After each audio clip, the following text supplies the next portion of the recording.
Hello and welcome back to Children's Reading Cove. Let's dive into part 3 of As You Like It.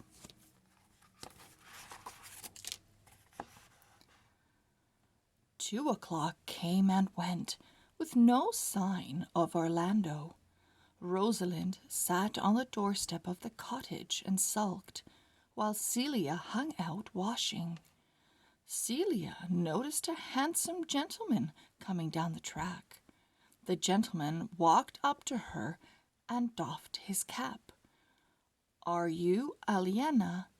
he asked, blushing. "I am, sir," replied Celia, also blushing. "And is that the youth who calls himself Rosalind?" the gentleman continued. "It is," said Rosalind. The gentleman held up a blood-stained cloth.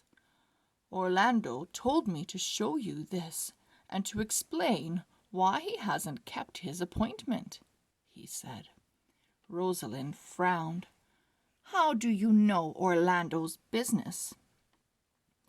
"I am his brother Oliver," the gentleman confessed.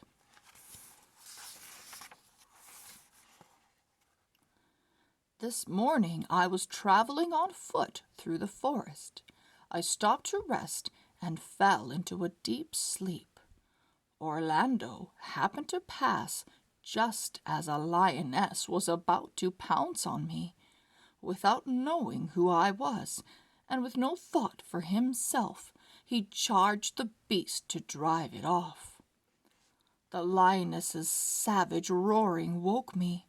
When I saw how nobly and courageously Orlando had acted, I realized how shameful I have treated him. Our quarrel is over. I have sworn to Duke Senior that I will give my brother half of all I own." Rosalind pointed at the cloth. "Where did that blood come from?" she said.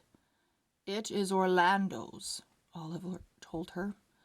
"Before she ran away, the lioness clawed his arm. Luckily, he's in no danger. The Duke's physician is bandaging his wound." Rosalind sprang to her feet. "I must go to him," she exclaimed. "No, wait, sir. Tell your brother to bring Duke Senior and his men to the chapel just outside the forest tomorrow at noon. I'll bring his true Rosalind there, and they will be married." Rosalind broke into a run. "Where are you going?" called Celia. "To find a priest and a dress," Rosalind cried.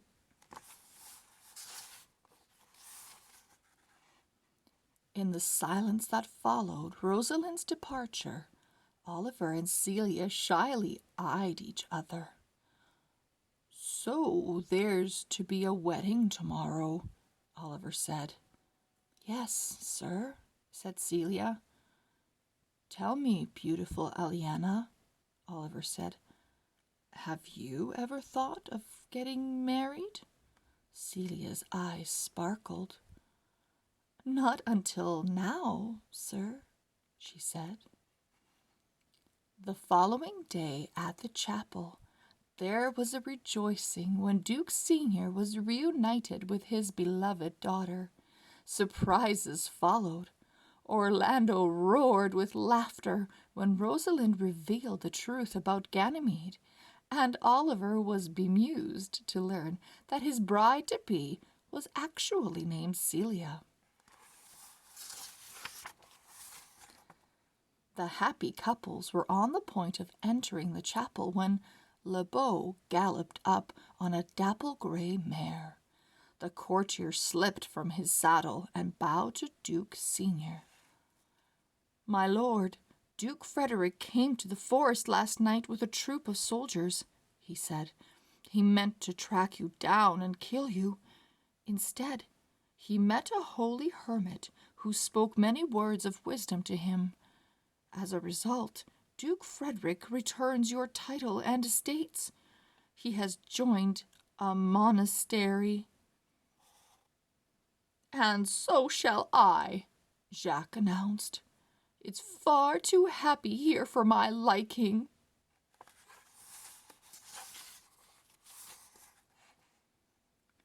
But it was only the start of that day's happiness. The celebrations went on late into the night, and singing and laughter rang throughout the forest. If I were a woman, I would kiss as many of you as had beards that pleased me. Rosalind. The end of As You Like It. Come back soon for another Shakespearean play. Bye-bye.